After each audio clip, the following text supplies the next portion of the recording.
Hi y'all, Kurt Typley here for Church Sound Boot Camp. Got a question for you. How did your services go this past weekend? How did the music go? Did everything go okay? Were all the musicians and vocalists prepared? Did they know their parts?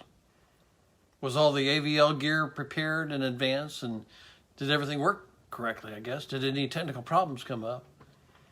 And could those problems have been prevented with any advanced planning? Do you have a formal system to evaluate all those kinds of issues? If you have someone to set up, every church is different. Some of you have you're on a paid staff and you've got a tech crew working with you.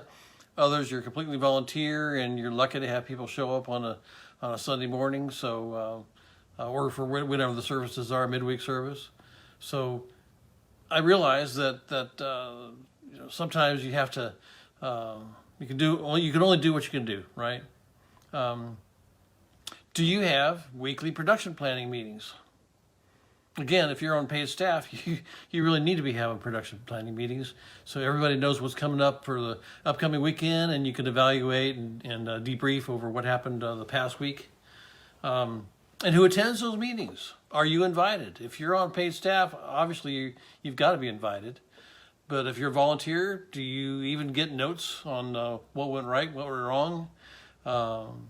Kudos to things that happened that were great. Audio, video, lighting, video graphics, all those folks that need to be involved. And anybody in the kind of creative arts, worship arts kind of team should be involved in this kind of meetings. And it brings up another question.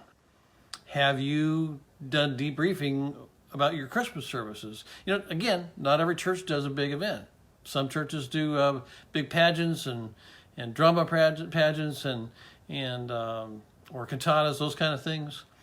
Other churches just kind of clean up their regular service, make it a nice service, but they don't really go to the extent of a big production or that kind of thing. And that's fine. Whatever's right for your church, your culture, that's particularly fine. But if you haven't debriefed over your Christmas services, then you missed an opportunity.